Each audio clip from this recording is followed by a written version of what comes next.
Assalamualaikum warahmatullahi wabarakatuh. Nama saya Nura Rika Kamalia Gaisani dengan NIM 73114192231. Di sini saya ingin menjelaskan sedikit tentang analisis kebangkrutan dari PT Sentra Food Indonesia. PT Sentra Food Indonesia bergerak dalam bidang penjualan daging segar dan pengolahan makanan dan minuman melalui entitas anak. Perusahaan tersebut mulai beroperasi secara komersial pada tahun 2004 silam. Sentra Food Indonesia merupakan pemilik dari PT Kemang Food Industries atau biasa disebut Kemfood yang bergerak di bidang perdagangan dan pengolahan daging seperti sosis, burger bakso, kebab, dan dried beef. Guna menjaga kualitas dan mutu yang baik, semua produk yang dihasilkan PT Kemfood diproduksi dengan standar produksi yang tinggi dengan mengaplikasikan standar produksi sesuai dengan standar halal dari Majelis Ulama Indonesia dan bersertifikasi BPOM. Sebelum kita menganalisis kebangkrutan dari perusahaan, kita harus mengenali dulu analisis multivariat untuk perusahaan go public. Rumus analisis multivariat adalah ZI sama dengan 1,2 kali X1 ditambah 1,4 dikali X2 ditambah 3,3 dikali X3 ditambah 0,6 dikali X4 dan yang terakhir ditambah 1 dikali X5.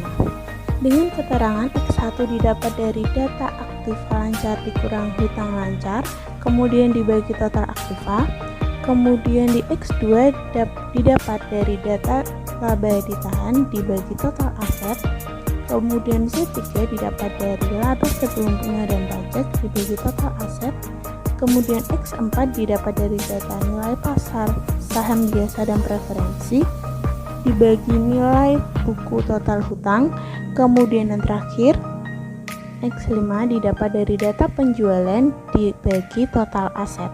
Kemudian ada pula indikasi-indikasinya, yaitu yang pertama ZI lebih kecil dari 1,81, yaitu mengidentifikasikan bahwa perusahaan berpeluang besar mengalami kebangkrutan, yaitu yang kedua ZI lebih besar dari 2,99, yaitu kondisi perusahaan berpeluang kecil mengalami kebangkrutan, sedangkan yang ketiga yaitu 1,81 lebih kecil daripada ZI dan ZI lebih kecil daripada 2,99 yang berarti kondisi perusahaan berada dalam area ambigu. Berikut sudah terlihat tabel yang berisikan data yang diambil dari laporan keuangan PT Sentra Food Indonesia pada 3 tahun terakhir, yaitu pada tahun 2018, 2019, dan 2020. Kemudian pada kolom paling kiri yaitu pada kolom akun yang berisikan aktiva lancar, hutang lancar, total aktiva, laba ditahan, laba sebelum bunga dan pajak, nilai pasar saham biasa dan preferen, nilai buku total hutang, kemudian yang terakhir ada penjualan.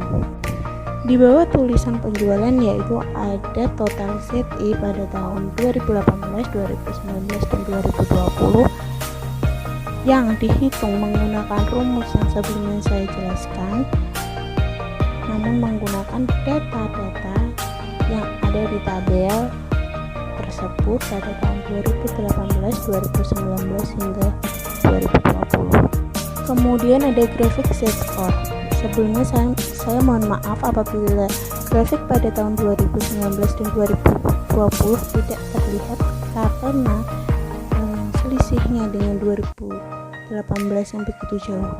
Tapi sudah saya jelaskan, pada tahun 2018 berada di puncak dengan titik tepatnya 4.693, sedangkan pada tahun 2019 berada di titik 9 dan 2020 berada di titik -8. Analisis dari grafik yaitu berdasarkan dari hitungan koefisien Z-score untuk perusahaan Sentra Food Indonesia. Pada tabel dapat diketahui bahwa pada 2018 kondisi keuangan perusahaan berada di kategori gray area atau antara kemungkinan bangkrut atau tidak bangkrut dengan Z-score 4.693. Kemudian pada 2019 kondisi perusahaan berpeluang kecil mengalami kebangkrutan karena ZI di atas 2,99. Dan pada tahun 2020 kondisi perusahaan mengalami penurunan dengan Z-skornya yang termasuk pada kategori ambigu area. Kemudian setelah analisis kita beralih ke kesimpulan. PT Sentra Food Indonesia pada tahun 2018 hingga 2020 menunjukkan bahwa kinerja perusahaan kurang baik dikarenakan tiap tahunnya mengalami penurunan. Kemudian yang ketiga, pada situasi ini perusahaan harus mengambil langkah untuk mengantisipasi masalah. Serta yang ketiga, PT Sentra Food Indonesia Z-score pada tahun 2018 menunjukkan dalam kategori gray area, 2019 kategori berpeluang kecil mengalami kebangkrutan, dan tahun 2020 dalam kategori ambigu area. Kemudian ada pula saran yang menurut saya bagi investor tetap harus memperhatikan kondisi keuangan perusahaan secara keseluruhan, tidak semata-mata hanya mengandalkan indikator kinerja keuangan dalam analisis pengambilan keputusan untuk membeli saham perusahaan manufaktur PT Sentra Food Indonesia. Yang kedua, bagi pihak perusahaan harus memperhatikan besarnya rasio, baik rasio modal kerja, rasio laba ditahan, rasio nilai pasar modal, dan rasio penjualan. Kurang dan lebihnya dari penjelasan saya mohon maaf. Terima kasih telah menyaksikan video saya. Wassalamualaikum warahmatullahi wabarakatuh.